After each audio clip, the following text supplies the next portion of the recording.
प्यारे बच्चों, कक्षा 10 विज्ञान के कार्बनिक यौगिक चैप्टर से ये दूसरा वीडियो है। इसके पहले वाले वीडियो में हम लोग देखे थे कार्बनिक यौगिक क्या होते हैं, और कार्बनिक यौगिक में सबसे पहले पढ़े थे हाइड्रोकार्बन्स। तो हाइड्रोकार्बन्स और हाइड्रोकार्बन्स के व्युत्पन्न वो दोनों एक साथ मिलकर कहलाते हैं कार्बनिक यौगिक। और जब हाइड्रोकार्बन शुरू करेंगे तो उसमें देखेंगे कि सिर्फ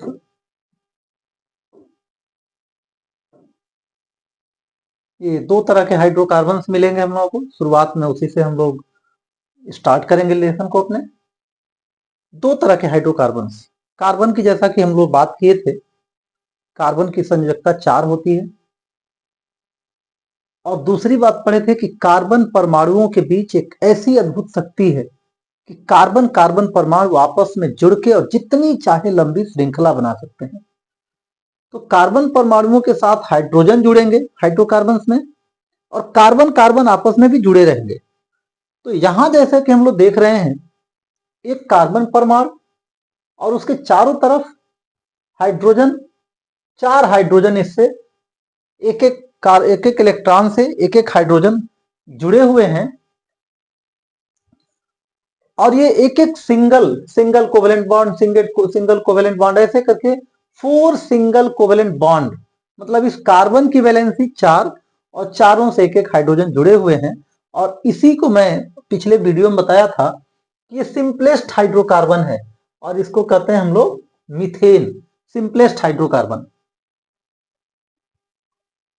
तो ये सिंपलेस्ट हाइड्रोकार्बन मीथेन है।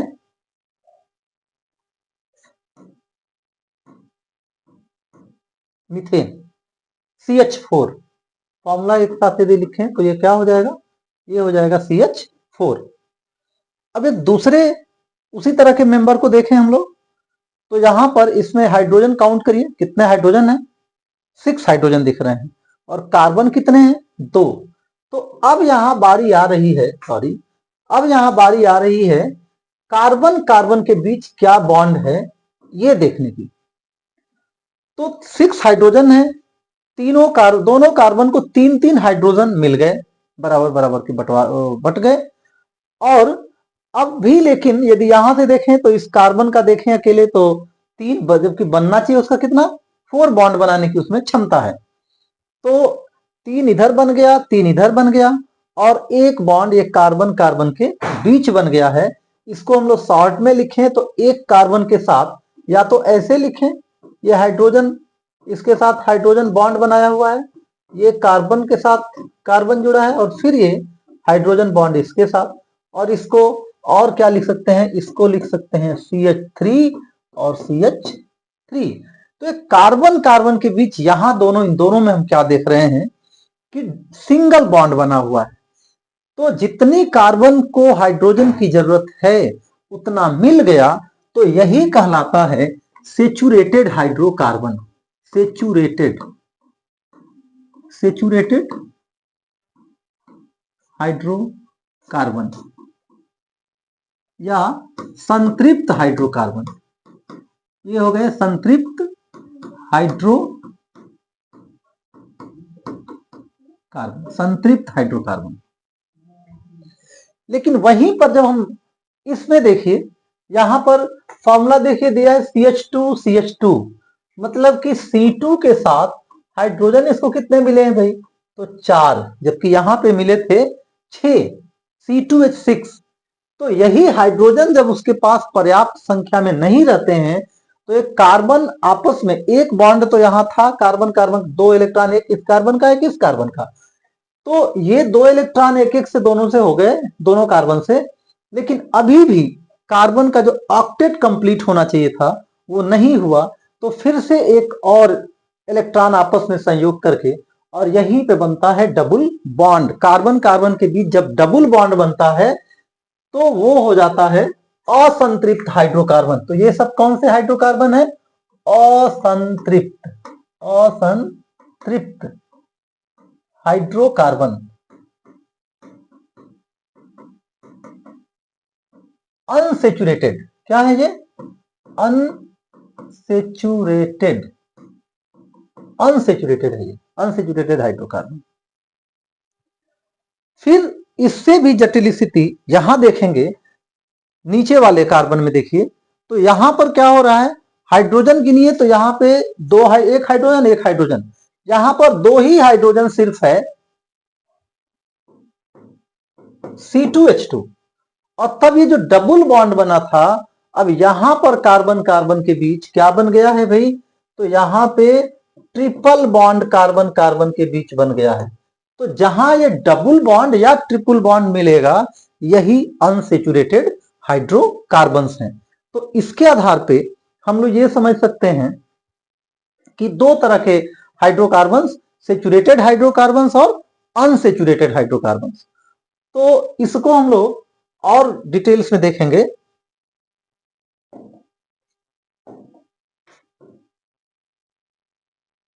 ये डिटेल्स बाद में हम लोग फिर से अभी इसको पढ़ेंगे, फिलहाल उससे पहले हम नेमिंग के साथ ही उसका स्ट्रक्चर देखेंगे तो ज्यादा ठीक रहेगा।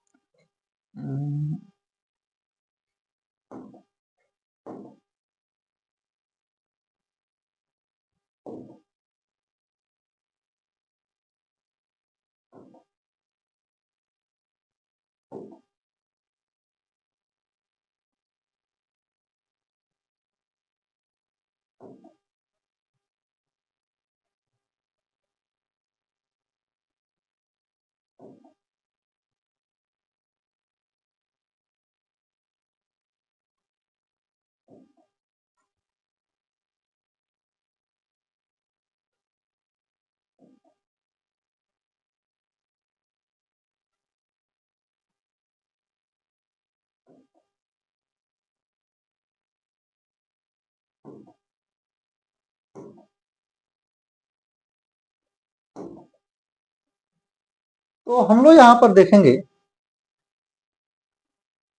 कि जो हाइड्रोकार्बन देखे हम लोग,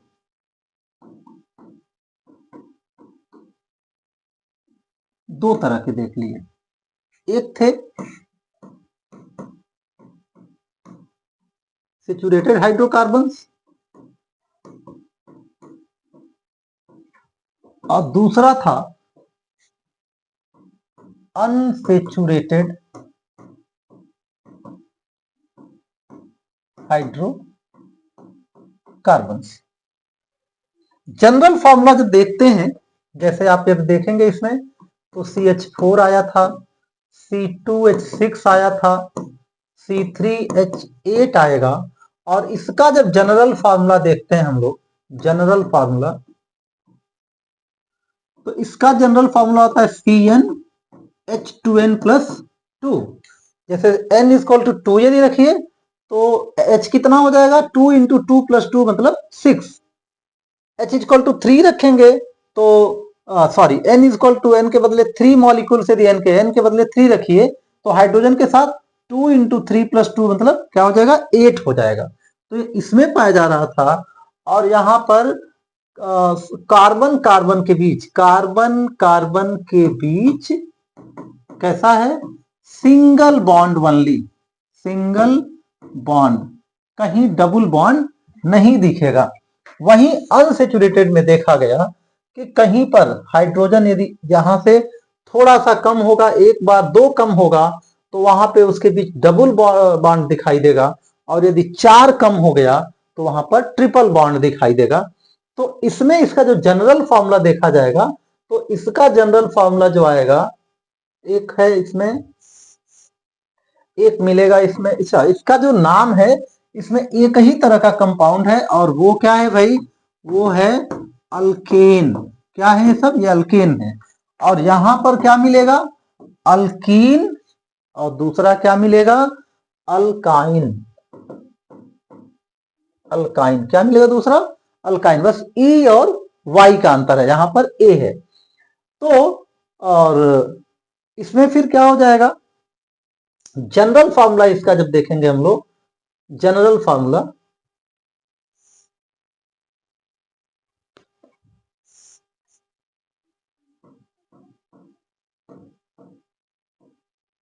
तो इसका जनरल फार्मूला आएगा CnH2n, यहां से 2 कम हो गया इलेक्ट्रॉन, और इसका डबल बॉन्ड, कार्बन कार्बन के बीच क्या मिलेगा? Double bond. क्या मिलेगा भाई? Double bond. ये सिंपल चीज है, ज्यादा लोगों को मालूम होगा। और अल्काइन में आते हैं तो इसका जनरल फॉर्मूला क्या हो जाता है? CnH2n-2, तो और कम हो गया, इसमें 2 और कम हो जाएगा, और इसका जनरल फॉर्मूला आ गया CnH2n-2, और बॉन्ड पाया जाएगा कार्बन कार्बन के बीच। कैसा बॉन्ड पाया जाएगा भाई? Triple bond. एग्जाम्पल में देखेंगे तो यहां चूंकि डबल बॉन्ड और ट्रिपल बॉन्ड की बात होती है, तो यहां जब अल्केन में देख रहे थे तो इसका first member simplest hydrocarbon methane, एक कार्बन है, लेकिन वहीं पर जब यहां देखेंगे तो इसके प्राइमरी मेंबर, फर्स्ट मेंबर जो है, इसके पास 2 इलेक्ट्रॉन होंगे, और 2 कार्बन है तो हाइड्रोजन कितना? 2 दूनी 4। जब कार्बन 3 होगा तो हाइड्रोजन कितना हो जाएगा भाई? 6। यहां पर 2 हाइड्रोजन और कम हो जाएगा, C2, और यहां 4 हाइड्रोजन था, यहां पे वो हाइड्रोजन हो जाएगा CH2, और C3H यहां पर 6 था, तो यहां हो जाएगा कितना? 4 रह जाएगा। और इसका यूज करेंगे यदि तो 2 गुणे 3 ऋण 2, तो 6 ऋण 2 4 हो गया। इससे भी, और डबल बॉन्ड और ट्रिपल बॉन्ड कैसे बनेंगे, इसको जब हम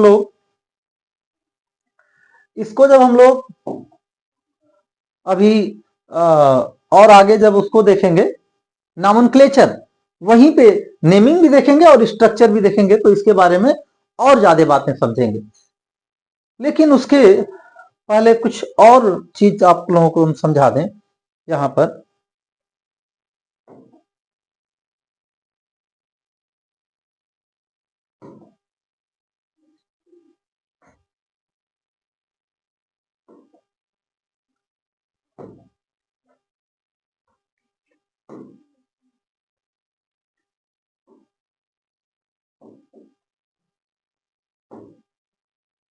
ये थोड़े से अंतर यहां भी देखते चलते हैं संतृप्त और असंतृप्त हाइड्रोकार्बन के बीच, कि इसमें से 2 कार्बन परमाणुओं के बीच एकल बंध, और इनमें कार्बन परमाणुओं के बीच द्विक बंध, डबल बॉन्ड।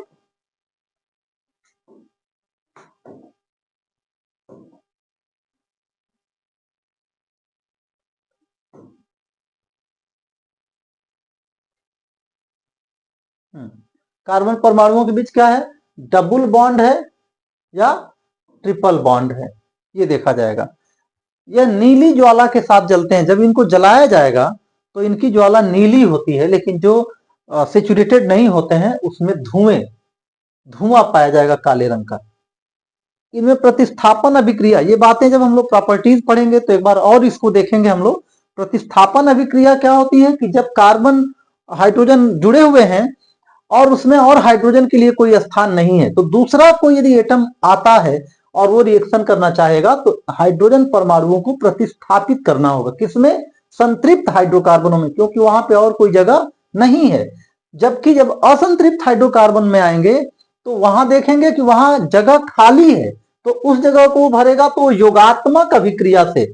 जहां पे प्रतिस्थापन अभिक्रियाएं होती हैं और यहाँ पर योगात्मक अभिक्रिया होती है, और इस अभिक्रिया का पहचान के रूप में यूज करते हैं। जब ब्रोमीन वाटर टेस्ट होता है तो चूंकि वो अभिक्रिया करने का कोई जगह रहता नहीं है, तो वो कोई अभिक्रिया ना करके यदि ब्रोमीन वाटर उसमें डाला जाएगा तो कोई अभिक्रिया नहीं करेगा, इसलिए विलयन अप्रभावित रहता है। लेकिन वहीं पे यदि ब्रोमीन जल तथा क्षारीय पोटेशियम परमैंगनेट से अभिक्रिया कराते हैं, जिसके कारण विलयन रंगहीन हो जाता है। तो रंगहीन होने की वजह यही होती है कि ब्रोमीन का जो पिंक रंग है वो इसमें एडिशन रिएक्शन दे करके, योगात्मक अभिक्रिया दे करके, और वो खत्म हो जाता है, इसलिए उसका कलर भी गायब हो जाता है। तो इसका पहचान के रूप में यूज कर लेते हैं। और असंतृप्त हाइड्रोकार्बन, चूंकि वहां जगह नहीं है तो वो कम क्रियाशील होगा। यहां पे भी वैकेंसी है और दूसरे परमाणु आ सकते हैं, तो अधिक क्रियाशील होगा। उसके बाद आते हैं हम लोग नाम के बारे में। तो नेमिंग, जब से कंपाउंड होंगे तब से नाम चलते रहता होगा। तो ये बता रहा है कि जब से बहुत प्रयास होने लगे तो 1892 से लेके और 1958 तक कार्बनिक यौगिकों की बहुत सारी पद्धतियां आई, और लेकिन उसमें से कोई भी ऐसी पद्धति नहीं थी जो कि कारगर साबित हो। तो अब उन सबों का नाम भी सबको याद नहीं है और उनकी चर्चा बहुत ज्यादा करने की जरूरत नहीं है। हमको ये जानना है कि 1858 में 1858 में सॉरी 1958 में IUPAC, कभी कभी एग्जाम में आप लोगों से भी पूछ लिया जाता है इसका फुल फॉर्म क्या है, तो यहां दिया हुआ है international union of pure and applied chemistry. तो ये एक यूनियन बैठी और डिसाइड हुआ कि कार्बन, क्योंकि इसके पहले वाले वीडियो में मैंने बताया था कि कार्बनिक यौगिक कितने हैं भाई, तो 30 लाख से ऊपर की संख्या उनकी अभी तक मिल चुकी है। तो इतने यौगिकों का नाम याद करना वो आसान नहीं है। तो एक सिस्टम डेवलप किया गया और सिस्टम बस थोड़े से कुछ नियम है वो याद हो गए तो सारे 30 लाख क्या उससे भी ज्यादा और भी यौगिक मिलेंगे, उनके नाम होते रहेंगे। तो ये कभी कभी पूछ लिया जाता है कि IUPAC का फुल फॉर्म क्या है, तो बताइएगा international union of pure and applied chemistry. अब कैसे काम करेगा वो हम देखते हैं। तो इसके नाम की दो विधियां हैं भाई, इसके नाम के लिए दो विधियां यहां देखिए। जो IUPAC नेम है,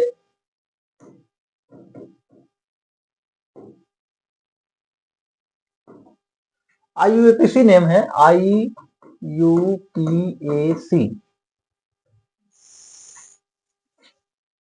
IUPAC नेम जो है इसका, इसमें नाम लेने से पहले ऑर्गेनिक कंपाउंड के दो पार्ट हो जाते हैं, एक हो जाता है प्रीफिक्स और दूसरा हो जाता है सफिक्स। आमतौर पे यही है कि प्रीफिक्स में नंबर ऑफ कार्बन एटम्स कितने हैं और सफिक्स में होता है फंक्शनल ग्रुप। क्या होता है? Functional group. इसमें IUPAC नेम होगा तो हर जगह कार्बनिक यौगिक के दो पार्ट में नाम बनेंगे और एक पार्ट में जनरली प्रीफिक्स जो होता है, मतलब पहले जो आता है वो होता है इसका क्या, वैसे इसको वर्ड रूट वर्ड भी कह सकते हैं। मेन वर्ड ये है जो कार्बन एटम कि कितने कार्बन है, और दूसरे पार्ट में फंक्शनल ग्रुप रहता है आमतौर पे सफिक्स में।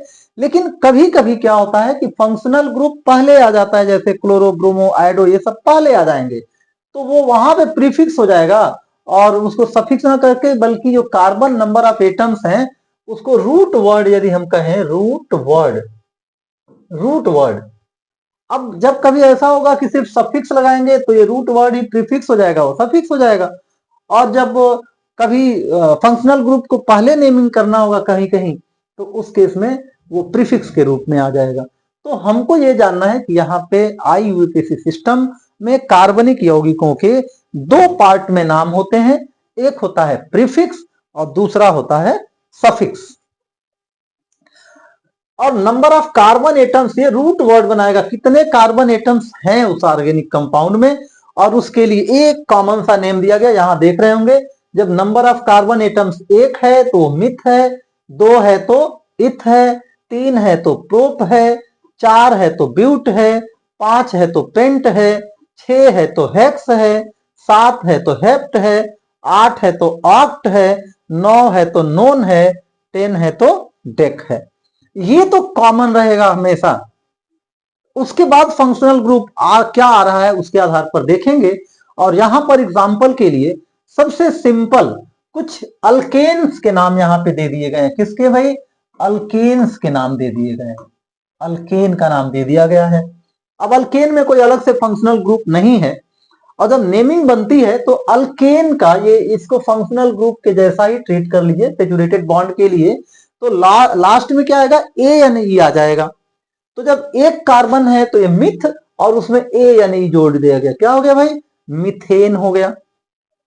जब दो कार्बन है तो देखो CH3 इसको लिख सकते हैं C2H6 भी, अच्छा यहां पे लिखा हुआ है C2H6। इसको बना के ऐसे समझ सकते हैं, ये कार्बन है, ये कार्बन है, यहां पर एक हाइड्रोजन, यहां पर एक हाइड्रोजन, यहां पर एक हाइड्रोजन, और यहां पर एक हाइड्रोजन, यहां पर एक हाइड्रोजन, यहां पर एक हाइड्रोजन। ये है CH3 C2H6।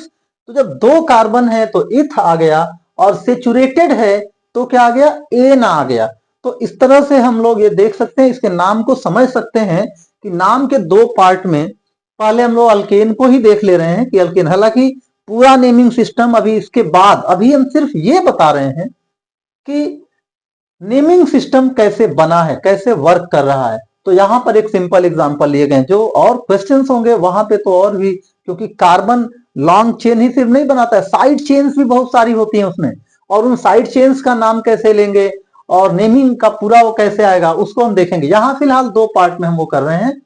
एक पार्ट में ये बता रहे हैं कि कार्बन एटम्स को गिन लेंगे, जितने कार्बन एटम, और किसमें, उसके सबसे लंबी श्रृंखला में, सबसे लंबी श्रृंखला में यदि श्रृंखलाएं साइड चेन बनी होंगी तो उसमें देखेंगे जितनी पॉसिबल श्रृंखलाएं होंगी, जितनी पॉसिबल चेन्स होंगी, उसमें सबसे लंबी चेन में कितने कार्बन हैं वो रूट वर्ड बनाएगा कि वो प्रोप है कि ब्यूट है कि पेंट है।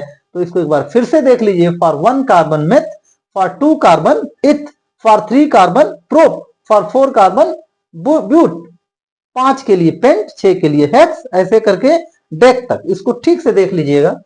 तो इनमें अल्केन में यदि सिंपल वाला अल्केन है, इसमें कोई साइड चेन नहीं है, तो उसका नाम बड़ा आसान सा हो जाता है भाई, 3 कार्बन दिख रहे हैं यहाँ पे तो प्रोपेन हो गया। 4, अब यहाँ पे देखिए C4H10 कैसे बनाया है, तो ये ऐसे सी सी सी सी सी सी सी। अब यहाँ पर एक कार्बन की क्षमता कितनी भाई, 4 बॉन्ड बनाने की, एक बॉन्ड इधर इस कार्बन से बना है, 3 का जगह है, तो क्या हो गया यहाँ पर CH3। यहां पर एक बॉन्ड इधर बना, एक बॉन्ड इधर बना, अभी इसके पास क्षमता 2 बॉन्ड और बनाएंगे तो CH2 हो गया। यहां पर इसके पास, इस वाले कार्बन के पास भी अभी 2 बॉन्ड बनाने की क्षमता है, और इसके पास कितनी क्षमता है भाई, इसके पास 3 बॉन्ड बनाने की क्षमता है। ये इस कार्बन से है। और यहां पर पेंटेन को दिखाने के लिए CH2 CH2 CH2 3 लिखा है, मतलब 3 CH2 CH2 CH2 है वहां पर, और 2 ये हो गया, 3 2 3, और ये 2 वो 4 लिखा हुआ, यहाँ पे 3 था, ये 4 वाले में 4 ये और 2 ये 6 हो गया, और ये यहाँ पे 3 और 1 और 2, 3 2 5 हो गया, तो वो क्या हो जा रहा है, पेंट हो जा रहा है। तो नेमिंग को हम लोग देखेंगे, हमारा यहाँ पे काम था सिर्फ आपको मेन पार्ट इसका समझा देना कि नाम के 2 हिस्से होंगे, एक हिस्से में बताएगा कितने कार्बन हैं, और दूसरे हिस्से में उसका फंक्शनल ग्रुप, अभी आगे आएगा बताएंगे कि फंक्शनल ग्रुप क्या है, वो भी देखेंगे। लेकिन हम लोग पहले पार्ट में देखेंगे अल्केन, अल्कीन, अल्काइन का नेमिंग कैसे होगा, तो उसको देखेंगे हम लोग।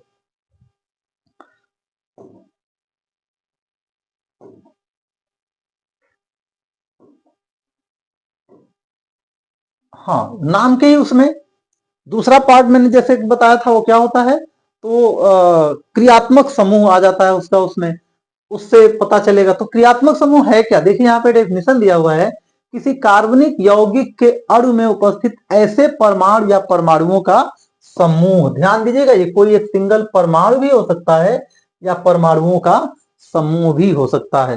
तो किसी कार्बनिक यौगिक के अणु में उपस्थित ऐसे परमाणु या परमाणुओं का समूह जिस पर उस यौगिक के रासायनिक गुण निर्भर करते हैं। रासायनिक गुण उसी पर निर्भर करेंगे भाई, जैसे सारे अल्केन के गुण एक जैसे मिलेंगे, सारे अल्कीन के गुण एक जैसे होंगे, सारे एल्डिहाइड के गुण एक जैसे होंगे। यौगिक का प्रकार्यात्मक या क्रियात्मक समूह कहलाता है, और यौगिक का शेष भाग जिससे क्रियात्मक समूह संलग्न रहता है हाइड्रोकार्बन मूलक कहलाता है। जब मैं बता रहा था कि कार्बनिक यौगिक क्या है, तो वो मैं बताया था कि उसमें हाइड्रोकार्बन मूल है उसका, और हाइड्रोकार्बन और हाइड्रोकार्बनों से उत्पन्न कुछ जो उसके, उसको कहेंगे व्युत्पन्न, हाइड्रोकार्बनों के व्युत्पन्न, वो सब यौगिक एक साथ मिलकर के क्या होते हैं, वो होते हैं कार्बनिक यौगिक। तो कार्बनिक यौगिकों में हम लोग पढ़ रहे हैं कि क्रियात्मक समूह क्या होता है। तो क्रियात्मक समूह कुछ और नहीं, वो कुछ परमाणु या परमाणुओं का समूह होता है जो किसी कार्बनिक यौगिक के रासायनिक गुण को डिसाइड करता है कि उसका रासायनिक गुण कैसा होगा। अब यहाँ पे कार्बनिक यौगिकों के कुछ प्रमुख कार्यात्मक समूह हम लोग देखेंगे, क्रियात्मक समूह। तो इसमें जैसे हेलो हेलो अल्केन्स जो आएंगे, तो हेलो में क्लोरो, ब्रोमो, आयोडो ये सब आ जाएंगे। यदि ये जुड़ा रहेगा उसके साथ तो ये हेलो ग्रुप्स कहलाते हैं। अल्कोहल में देखिए, अल्कोहल का OH, OH में कैसा है भाई, तो ये O का संयोजकता कितनी होती है भाई? 2 होती है। तो एक जगह ये H जुड़ गया है, अभी इसकी एक संयोजकता बाकी है जो अल्किल ग्रुप से जुड़ेगी और अल्कोहल बनाएगी। नेमिंग जब आएगा तो वहां पर देखेंगे। एल्डिहाइड में क्या देख रहे हैं हम लोग कि एल्डिहाइड में इसका CHO यहां पे दिखाया हुआ, कार्बन की संयोजकता 4 है, 2 इस ऑक्सीजन से जुड़ी हुई है, एक कार्बन से जुड़ा हुआ है। इसको और अच्छे से इस तरह से लिखें तो ज्यादा ठीक रहेगा। यहां पर ये हो गया, H हो गया, और एक इसका जो बचा हुआ है वो जुड़ेगा उससे, अल्किल ग्रुप से। कीटोन ग्रुप में CO, ये कार्बन का 2 से जुड़ गया है, 2 ऑक्सीजन से बॉन्ड बन गया, 2 बॉन्ड खाली हैं, ये दोनों तरफ R1CO ऐसे बनेंगे। तो दूसरा ये चौथा वाला जो यहाँ कार्बोक्सिलिक ग्रुप है, कुछ और भी ग्रुप्स हैं। हमको यहाँ समझाना था कि क्रियात्मक समूह क्या है, और एक एक का नेमिंग हम लोग जब पढ़ेंगे तो नेमिंग पढ़ते समय सबके ग्रुप को फिर से एक बार देख लेंगे हम लोग। तो इसके आगे हम लोग चलें।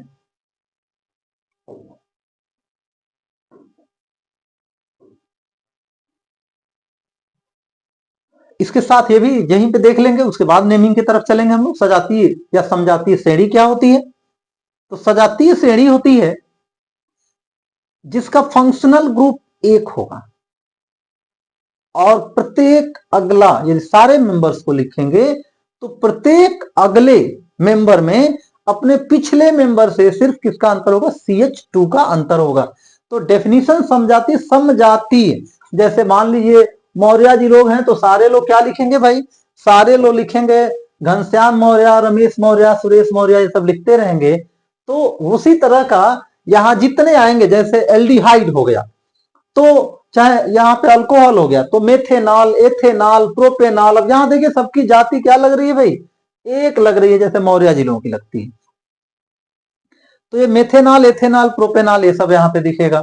तो यहाँ पे देखिए इसका कभी कभी डेफिनेशन भी आ जाता है। तो क्या कर रहा है? कार्बनिक यौगिकों की ऐसी श्रेणी जिसमें कार्बनिक यौगिकों को अणुभार के बढ़ते हुए क्रम में रखा गया हो, जिसके प्रत्येक, ये सारे मेंबर्स को लिखना पड़ेगा यहाँ पे, जिसके प्रत्येक सदस्य में समान क्रियात्मक समूह, सब में क्या दिख रहा है भाई? OH, OH, OH। कौन सा ग्रुप है भाई? ये है कौन सा ग्रुप सब में लगा हुआ है? अल्कोहलिक ग्रुप यहाँ पे दिख रहा है। तो ऐसे ही जो यौगिक होंगे जिनके फंक्शनल ग्रुप सबका एक है। एक सिंपल सी चीज बस ये याद रहे, बाकी चीज आप थोड़ा बना के लिख लीजिए एग्जाम में, चल जाएगा। ये ना भूले, ये याद रहे कि सबका फंक्शनल ग्रुप एक होगा। और जब सबका फंक्शनल ग्रुप एक होगा, जैसे जितने मान लीजिए मौर्य जी लोग हैं, तो वो पहले जो जाति व्यवस्था बनी थी तो सबके कार्य के अनुसार बनी थी, उसी तरह से इनका गुण भी सबका क्या होगा भाई? एक जैसे होगा। जितने अल्कोहल हैं, फिर जितने एल्डिहाइड आएंगे, तो ये सारी चीजें हैं इसमें कि एक ही समजातीय या सजातीय श्रेणी वो होता है जिनके सदस्य में फंक्शनल ग्रुप एक ही होता है, और उनके सदस्यों में क्रमागत अंतर किसका आएगा भाई? CH2 का। इसलिए बोला कि जब वो लिखना होगा, समजातीय श्रेणी लिखनी होगी, तो सारे सदस्यों को छोड़ के नहीं लिखेंगे। एग्जाम्पल देंगे हम लोग, तो जैसे ये है C2 CH3OH है, तो ये जो मेंबर है वो C2H5OH है, और ये वाला मेंबर है C3H7OH। तो जब आपको उदाहरण लिखने के लिए आएगा तो उसमें आप लोग किसी मेंबर को छोड़िएगा नहीं, कार्बन एक एक बढ़ाते जाइएगा, और सब में हाइड्रोजन, कार्बन 1, हाइड्रोजन 2, यही अंतर। कार्बन 1 बढ़ाएंगे, हाइड्रोजन 2 बढ़ाएंगे। कुछ मुश्किल नहीं है, बहुत ही आसान है, थोड़ा सा ध्यान देंगे और ये बहुत ही इजी वे में आप लोग कर सकते हैं। यहां पर देखते हैं, सजातीय श्रेणी के सदस्यों के निम्नलिखित लक्षण है। सभी सदस्यों में एक सामान्य सूत्र निकाल सकते हैं। जैसे इसमें यदि सामान्य सूत्र देखें तो CnH2n+1, ये किसका है भाई? ये तो अल्किल ग्रुप का है और उसमें OH जुड़ा हुआ है। और सामान्य सूत्र बना लें तो CnH, ये 2n+1, और एक ये ले लें तो H2n+2 हो जाएगा और +O हो जाएगा। तो इस तरह से सामान्य सूत्र सबका, इसी पे हम लोग n का वैल्यू चेंज करते जाएंगे और सारे मेंबर्स मिलते जाएंगे। सभी सदस्यों का एक ही क्रियात्मक समूह, एक ही क्रियात्मक समूह। प्रत्येक क्रमागत सदस्य के अणुसूत्र में CH2 का अंतर, अणु सूत्र में CH2 का अंतर और अणुभार में 14। कैसे भाई?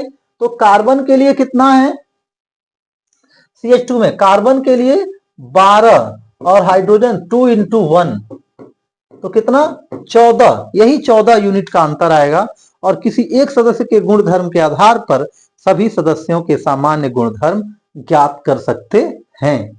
यह है आपका सजातीय श्रेणी। इसके बाद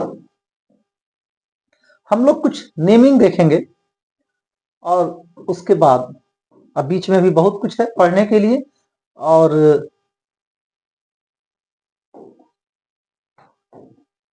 कुछ नेमिंग में आते हैं हम लोग और नेमिंग को साथ साथ में आपको करेंगे।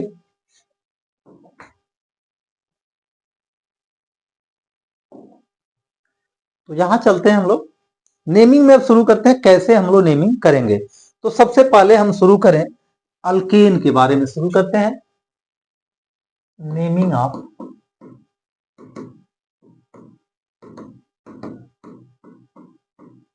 अल्केन्स। अल्केन का नामकरण। तो पहले ले लें हम लोग CH4, C2H6, C3H8, C4H10 और C5H12। यहां आइए, यहां कोई विकल्प नहीं है सिवाय हम, यहां कोई दूसरा विकल्प नहीं है। कार्बन के 4 हाइड्रोजन है यहां पर, तो ये हो गया CH4।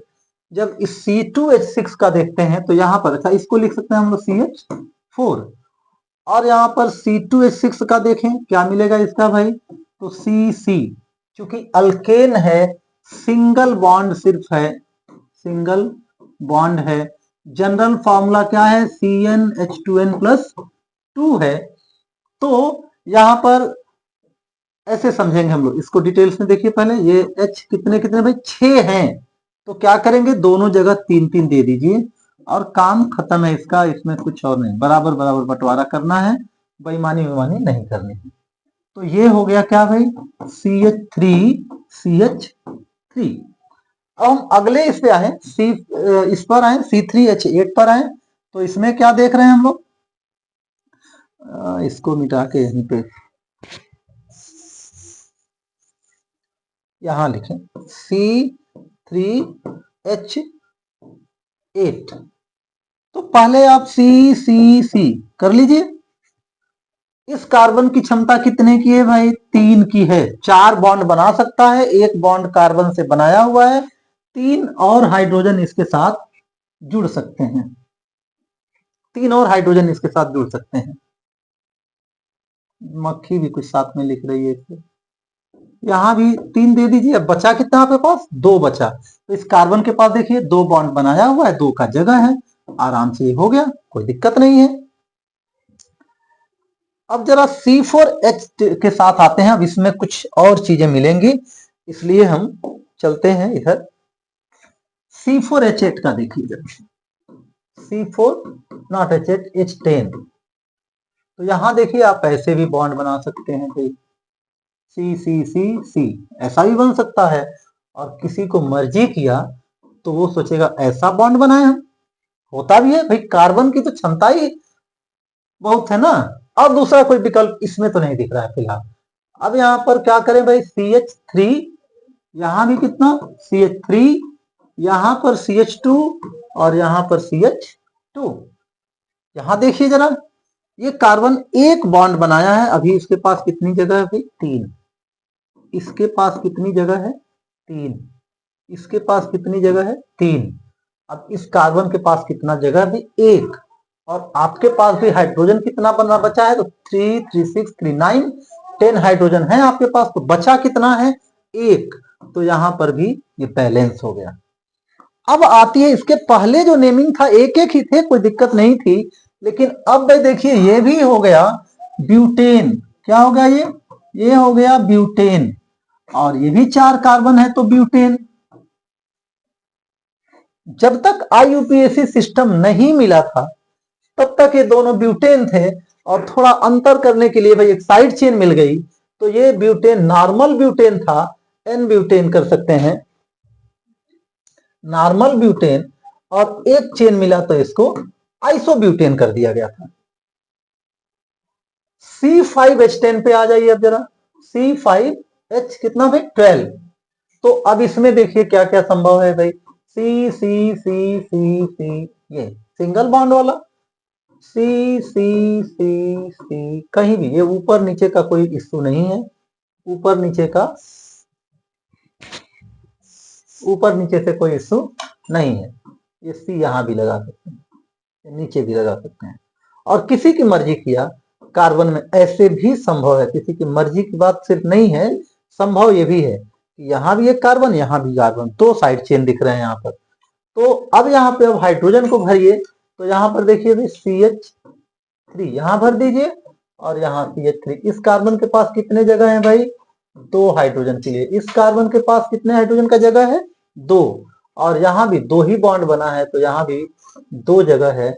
अब हाइड्रोजन को काउंट कर लीजिए, 3 2 5 2 7 2 9 3 12, ये मेंटेन हो गया। यहां पर जब आए तो यहाँ CH3, यहाँ CH3, यहाँ भी CH3। इस कार्बन के पास कितना जगह है भाई, दो की, यहाँ पे कितना जगह दिख रहा है, तो 1 2 3 बॉन्ड ऑलरेडी कार्बन बना चुका है, तो जगह कितना बचा है, सिर्फ एक हाइड्रोजन का जगह इसके पास बचा है। और यहां पर देखें तो भाई ये भी CH3, ये भी CH3, ये भी CH3, ये भी CH3। अब इसको क्या देंगे, सारे तो खत्म हो गए, 3 3 6 3 9 3 12, इसके लिए तो कुछ बचा भी नहीं, और आपको शायद जरूरत भी नहीं है, क्योंकि अब कार्बन का देखिए भाई एक बॉन्ड इधर, 1 2 3 4, ये कार्बन ऑलरेडी 4 बॉन्ड बना भी चुका है, तो आपको उसकी कोई जरूरत भी नहीं है। ये सारे यही पेंटेन है। अब बताइए इन सबको पेंटेन करना कहना कहां तक ठीक है भाई, पेंटेन, इसको भी कह दिया जाए पेंटेन, और इसको भी कह दिया जाए क्या, पेंटेन। क्यों पेंटेन भाई, तो 5 है इसलिए 5 कार्बन के लिए क्या आ जाएगा, पेंट, और सेचुरेटेड है इसलिए आ गया एन, तो ये हो गया पेंटेन। तो जैसे यहां पर किसी साइंटिस्ट ने कहा कि भाई चलो ये नॉर्मल ब्यूटेन कर लो, इसको आइसो कर लो, तो इसमें इसको नॉर्मल कर लिया गया, इसको आइसो कर लिया गया, और इसको भी कर लिया गया नियो। अब कितने नॉर्मल आइसो नियो करते रहेंगे भाई, जब तक इतना कम है तब तक तो चल जाएगा। अब तो जब आगे 6 कार्बन पे जाएंगे तो और सारी ब्रांचेज खुलेंगी इसकी, और कितने आइसो और नियो नाम दिए जाएंगे। यहीं पे जब साइंटिस्ट को प्रॉब्लम हुई तो वर्क होने लगा इस बात पे कि भाई कोई एक सिस्टम बनाया जाए और उस सिस्टम से नेमिंग उसका हो जाए, और वहीं पे आया था आईयूपीएसी सिस्टम। और उसमें यह देखा जाए कि सबसे लंबी वाली कार्बन श्रृंखला को ढूंढी जाए, उसमें जितने कार्बन है वो उसका नाम हो जाएगा, और जो साइड चेन में अलग अलग से कार्बन वो लगे हुए हैं कार्बन, उसको अलग से नेमिंग किया जाएगा। तो यहां पर सबसे लंबी श्रृंखला, अब यहां वापस आते हैं C4H10 में, यहां पर सबसे लंबी श्रृंखला में क्या आ गया भाई, ये तो कुछ नहीं था, ये तो ठीक था, सबसे लंबी श्रृंखला और ये यही था। तो ये वास्तव में आईयूपीएसी नेम, ये ओल्ड सिस्टम नेम को मैं ब्रैकेट में घेर रहा हूं, आईयूपीएसी नेम ऐसे रहेगा। तो ये है क्या आपका ब्यूटेन। अब इसमें लंबी श्रृंखला गिनी है भाई, इधर से गिनेंगे 1 2 3, इधर से गिनिए 1 2 3, या इधर से 1 2 3, लंबी श्रृंखला में 3 ही कार्बन है, तो 3 कार्बन के लिए हो गया इसका नाम प्रोपेन। लेकिन उस एक और कार्बन का क्या करेंगे, जहां C4 दिख रहा है उसका क्या करेंगे, तो उसके लिए साइड चेन में क्या है भाई, तो ये मान लीजिए यही 1 2 3 हो गया, 1 2 और 3 हो गया। तो अब इसमें ये साइड चेन जो है इसको लिखना है, और साइड चेन है क्या भाई, तो देखो CnH2n+2, ये होता है क्या, ये है अल्केन, क्या है, अल्केन। और उससे एक कार्बन यदि निकल गया है, सिर्फ बच रहा है CnH2n+1, तो इसको कहते हैं अल्किल ग्रुप। क्या कहते हैं भाई, अल्किल ग्रुप, यही है अल्किल ग्रुप। और इसमें फिर क्या करेंगे हम लोग कि अच्छा, एक बात और मैं आप लोगों को बता दूं कि हिंदी नेम और इंग्लिश नेम दोनों एक ही है, बस अब इसको अल्किल ग्रुप लिखे तो आप अल्किल ग्रुप हिंदी में लिखेंगे, अल्केन लिखे तो इसी को आप लोग अल्केन को हिंदी में अल्केन लिख लेंगे, इसमें कोई अंतर नहीं है, कोई अलग से हिंदी नेम उसका नहीं है, उसी नेम को हम लोगों को लिखना है। तो यदि CH3 कहीं मिलेगा, CH3, तो मीथेन से बना मेथिल ग्रुप, मीथेन से बन गया मीथिल ग्रुप।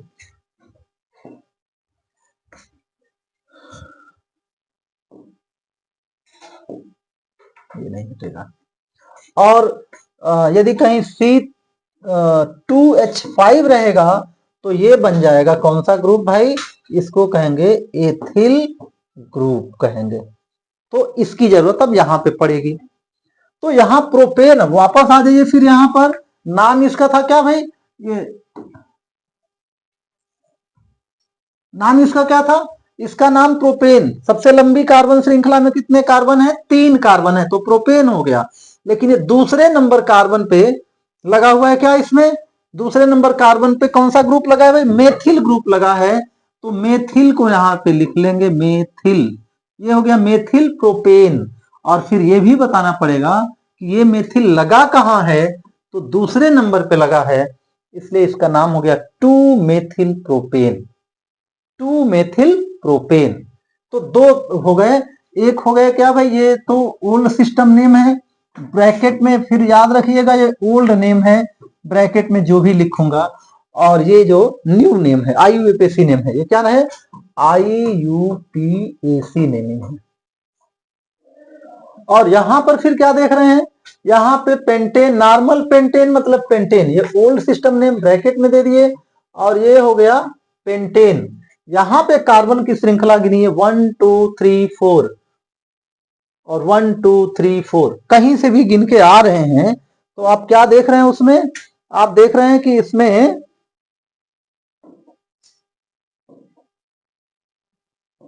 ये ले लेते हैं, आप देख रहे हैं इसमें क्या आ रहा है भाई, 1 2 1 2 3, अरे क्या हो रहा है,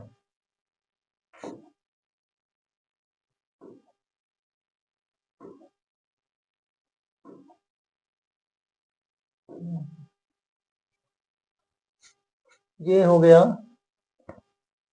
ये 1 2 3 4 5, इसमें 5 थे, और इसमें क्या है 1 2 3 4, और वहीं पे यदि इस सर से इधर से, तो इसका नाम वैसे तो हो गया भाई, क्या नाम हो गया, आइसोपेंटेन हो गया ओल्ड नेम, और न्यू नेम में आ गया इसका क्या, ब्यूटेन, और एक साइड चेन लगा है तो वो हो गया मेथिल ब्यूटेन, क्या हो गया, मेथिल ब्यूटेन, मेथिल ब्यूटेन।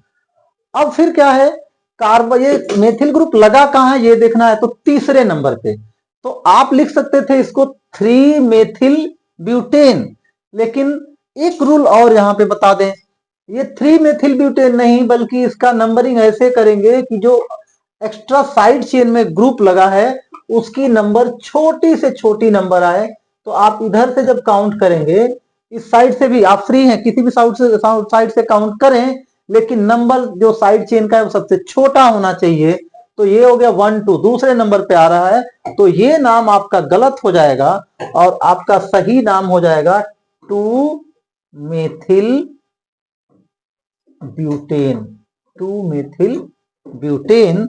और ये नाम इसका जो है वो, ये नाम इसका जो है वो क्या हो जाएगा भाई, ये नेम आपका जो है वो गलत हो जाएगा, ये नहीं चलेगा। और इसका फिर इसी तरह से, ये तो ओल्ड सिस्टम नेम हो गया, न्यू सिस्टम में क्या इसका नाम आ जाएगा भाई, तो इसका न्यू सिस्टम में जो नाम होगा वो क्या हो गया, इसका नाम, अब देखिए इसमें सबसे लंबी चेन 1 2 3, इधर से भी गिनेंगे 1 2 3, इधर से मोड़ के गिनेंगे 1 2 3, कहीं से भी जाएंगे ये 3 ही होगा, और इसका नाम इसलिए आइसोनियो पेंटेन का जो IUPAC नेम है वो हो जाएगा, कितना सबसे क्या हो गया लंबी चेन, तो वो हो गया प्रोपेन, 3 कार्बन सिर्फ, क्या हो गया भाई ये हो गया प्रोपेन। और किस नंबर पे साइड चेन लगे हुए हैं, तो दूसरे नंबर पे, और दो लगे हैं इसलिए हो गया डाई मेथिल, क्या हो जाएगा यहां पर डाई मेथिल, डाई मेथिल। और ये कहां लगे हुए हैं भाई? तो दोनों सेकेंड पोजीशन पे। तो इसका नाम हो गया 2,2 di methyl propane, 2,2 di methyl propane. इस तरह से इसकी नेमिंग होगी। और यहीं पर एक और टर्म आएगा, उसको भी जान ले हम लोग। मतलब जब कार्बन की संख्या 4 या 5 हो गई तो यहीं पर एक और टर्म आपको जान लेना होगा, और वो कहलाता है आइसोमरिज्म। आइसोमर्स आएंगे अब, आइसोमरिज्म, आइसोमर्स। और ये जो घटना कहलाएगी ये होती है आइसोमरिज्म, आइसोमर्स मिलेंगे। यहां देखें कलर शायद वो नहीं ठीक है, तो इस कलर को चूज करके देखते हैं। Isomers,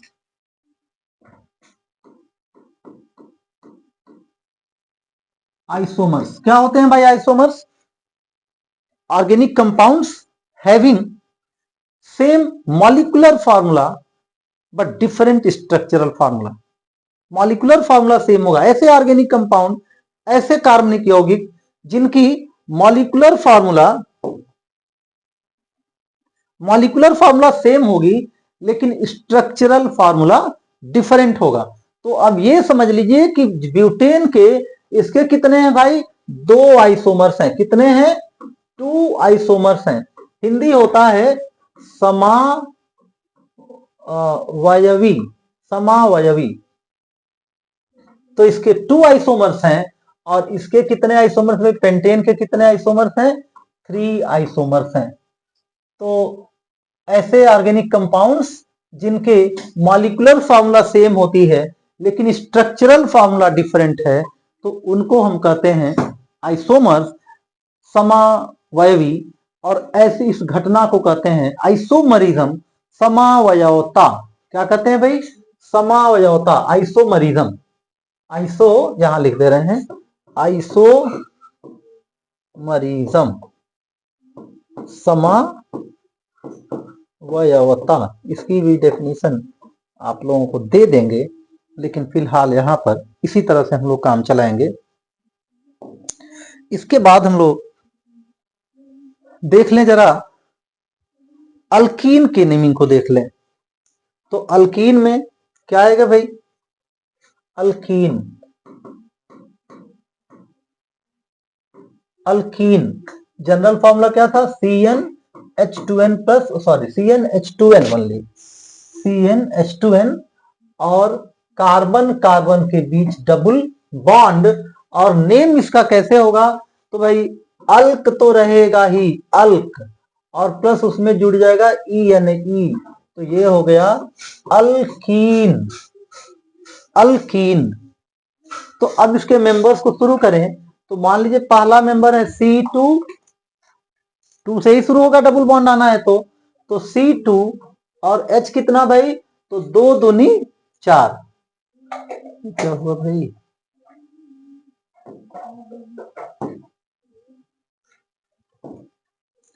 C2H4।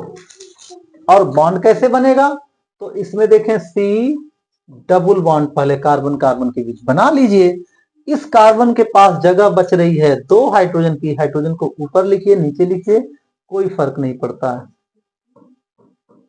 और इसी को लिख सकते हैं हम लोग CH2, CH2। तो कार्बन कार्बन के बीच डबल बॉन्ड भी दिख रहा है, और कार्बन 2 है, इसलिए इसका नाम हो जाएगा क्या? इथ।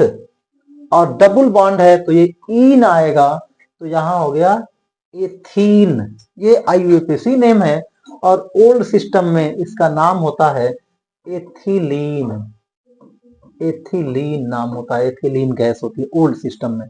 ओल्ड वाला हमेशा हम किसमें रखेंगे? ब्रैकेट में रखेंगे। C3 इसके साथ लगाइए, क्या होगा भाई? होमोलोगस सीरीज जब लिख रहे हैं तो इसके साथ लगाइए इसमें ये फॉर्मूला CnH2n, तो 3 2 जा 6। यहाँ पे बॉन्ड यदि दिखाएंगे तो कार्बन कार्बन और एक ही डबल बॉन्ड, दोनों जगह डबल बॉन्ड नहीं लगाने की जरूरत है, 2 ही हाइड्रोजन कम हुआ है, एक डबल बॉन्ड लगाने से हो जाएगा। अब इस कार्बन के पास बच रहा है कितनी भाई, 3 की क्षमता बच रही है, एक बॉन्ड बना है। और इसके पास कितने की क्षमता बच रही है भाई, तो यहाँ पे देख रहे हैं 2 बॉन्ड इधर बना है, 1 बॉन्ड इधर बना है, तो इसके पास एक हाइड्रोजन और आ सकता है और इसके पास CH2।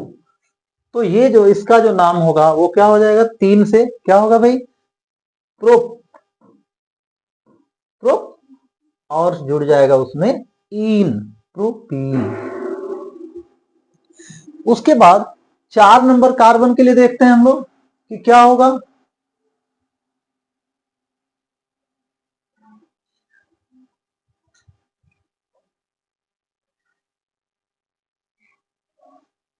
तो 4 नंबर कार्बन के लिए आ जाए यहां पर, ये होगा C4H8, तो ऐसे ही बनाएंगे। और ये हो गया C डबल बॉन्ड C, और यहां पर CH3 CH2 CH2, और इसका नाम हो जाएगा ब्यूटीन। तो ये हो गया, बेसिक्स जान रहे हैं हम लोग अभी। असली प्रैक्टिस इसका जब कुछ क्वेश्चन के माध्यम से देखेंगे जहां डिफरेंट टाइप के आएंगे, उसमें आपको पहचानना होगा कहां पे डबल बॉन्ड कहां पे ट्रिपल बॉन्ड, तो वहां पे बढ़िया प्रैक्टिस होगा। यहाँ पे बेसिक्स नेमिंग पढ़ाते चल रहे हैं आप लोगों को। इसके साथ हम लोग देख लें, इसके बाद हम लोग देख लें alkyne. Alkyne general formula CnH2n, और 2 हाइड्रोजन कम हो गया और कार्बन कार्बन के बीच ट्रिपल बॉन्ड दिखाई देगा यहां पर किसी एक कार्बन के बीच।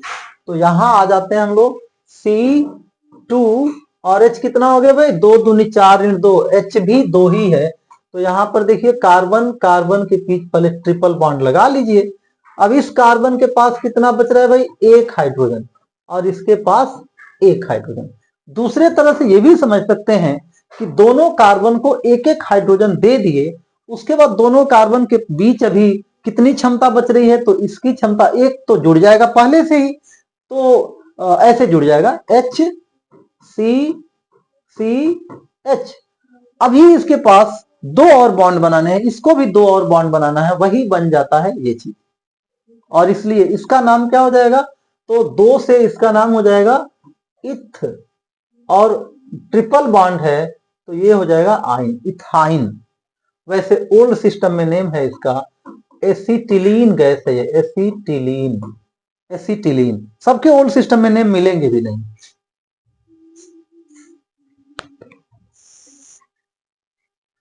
C3H कितना हो गया भाई, C3H 3 दूनी 6 ऋण 2 4, तो ये हो गया CCC। एक जगह ट्रिपल बॉन्ड लगाइए, यहां पर कार्बन के पास क्षमता है अभी 3 की, यहाँ पे क्षमता है 1 की, और इस कार्बन की क्षमता कितने की, यहाँ तो 4 हाइड्रोजन भी खत्म हो गए, जगह ही नहीं है और इसको जरूरत भी नहीं है। तो ये बन गया आपका, क्या बन जाएगा, ये हो जाएगा 3 कार्बन है तो ये हो गया प्रोपाइन। क्या हो जाएगा भाई, प्रोपाइन। और वैसे ही C4H 4 दूनी 8 ऋण 2 6, C4H6,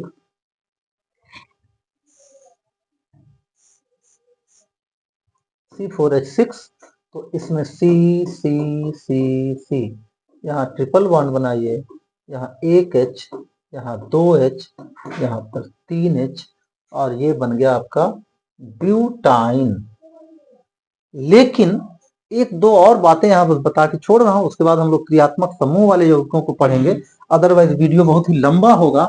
साइड चेन यहां भी हो सकता है, जैसे इसी कार्बन की बात करें हम लोग, तो देखिए यहाँ पे और क्या इसका इसमें आ सकता है। तो यहाँ पर यहाँ देखते हैं हम लोग सी डबल बॉन्ड या ट्रिपल बॉन्ड यहां बन जाए, ये अल्काइन अल्कीन वाले में नहीं बता पाए थे आप लोगों को, डबल बॉन्ड यहां बीच में बन जाता है और एक और कार्बन अभी है यहाँ पे।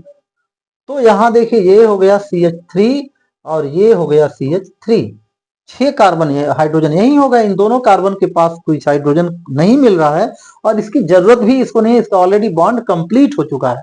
तो ये ब्यूटाइन, यदि इसमें हम बॉन्डिंग देखेंगे तो काउंटिंग करेंगे 1 2 3 4, तो यहां पे बन रहा है नंबर 1 पे, ये ब्यूटाइन 1 होगा, तो ये दूसरे नंबर कार्बन पे बॉन्ड दूसरे तीसरे के बीच बन रहा है, तो हम लोग क्या लेंगे, छोटी वाली नंबर लेंगे। तो ये हो गया, ये हो जाएगा ब्यूटाइन, ब्यूटाइन 2। और इसके बाद जब यहां आ रहे हैं हम लोग C5 वगैरह में जाएंगे, तो साइड चेन की भी संभावना यहां पे बन रही है। यहां एक देखें हम लोग C5, अच्छा इसके अगले पेज में आते हैं, यहीं पे C5 5 दूनी 10 H8, तो यहां देखिए ऐसे C C C C triple bond C, या C C C, यहां पर ट्रिपल बॉन्ड बना दिए, C C यहां पे साइड चेन लगा दिए, C ऐसे हो सकता है। तो इनके ऐसे भी नाम आएंगे, वो भी आप लोगों को जानते रहना है। तो यहां पर इसको भरिए भाई, CH3 हो गया, ये CH2 हो गया, यहाँ CH2 हो गया, यहाँ पे जरूरत ही नहीं है, और ये हो गया CH। ओ लगता है पीछे कुछ मिस्टेक हुआ है क्या, यहाँ पर नहीं, ठीक है, मिस्टेक नहीं, हम तो कहें कुछ मिस्टेक हुआ। तो ये हो गया, कहाँ आ गया भाई, उस वाले में आ गया क्या, नेक्स्ट। तो ये हो गया कितना, CH3 CH2 CH2 C ये हो गया। इसमें देखें हम लोग इसका नाम, फिर इसका नाम देखेंगे, इसको भरिएगा जरा, कुछ आप लोगों के लिए छोड़ रहे हैं। तो इसका नाम हो जाएगा पेंटीन, पेंटीन 1, इसमें हो जाएगा पेंटीन 2, लेकिन इसमें देखिए भाई CH3 यहाँ 3 कार्बन है, एक कार्बन और एक हाइड्रोजन और आ सकता है, 3 बॉन्ड बने हैं ऑलरेडी, यहाँ 4 हो गया, यहाँ पे एक और आएगा। तो इसमें लंबी चेन जब देखें हम लोग तो होगा 1 2 3 4। अब यहाँ पे काउंटिंग जरा देखिए, यहाँ की काउंटिंग देखिए, तो ये इधर से करते हैं साइड चेन का नंबर 1 2 3 4, तो साइड चेन दूसरे पर और ये चौथे पे, और इधर से करते हैं तो 1 2 3 4। अब यहां पर हम किसका नंबर लेंगे, छोटा वाला, तो जो मोर functional group, more active functional group होता है उसको हम लोग लेते हैं। और मोर एक्टिव फंक्शनल ग्रुप कौन सा है भाई इसमें, तो more active functional group alkyne का होता है, ट्रिपल बॉन्ड का एक्टिविटी उसकी ज्यादा होती है, तो यहां से काउंटिंग होगी। और ये सबसे लंबी श्रृंखला 4 की है, तो ये हो जाएगा ब्यूटाइन, ब्यूटाइन 1। और फिर ये मेथिल ग्रुप लगा हुआ है, तो मेथिल ब्यूटाइन 1 कहां पे लगा हुआ है, तो यहां पे छोटी नंबर ये चुनेंगे तो ये बड़ी हो जाएगी, इसलिए हम लोग इस नंबर को चुनेंगे 3 मेथिल ब्यूटाइन 1, ये तीसरे नंबर पे 3 मेथिल ब्यूटाइन 1। तो इस वीडियो में सिर्फ इतना ही। अगले वीडियो में हम लोग क्रियात्मक समूह वाले यौगिकों के नामकरण देखेंगे, और उसके बाद वाले वीडियो में हम लोग इनकी गुण देखेंगे, रासायनिक कार्बनिक यौगिकों के गुण। तो ये वीडियो हमारा देखते रहिए, और लाइक सब्सक्राइब और शेयर भी करते रहिए, जिससे बाकी लोग भी इसका फायदा उठा सकें। इस वीडियो में सिर्फ इतना ही, धन्यवाद।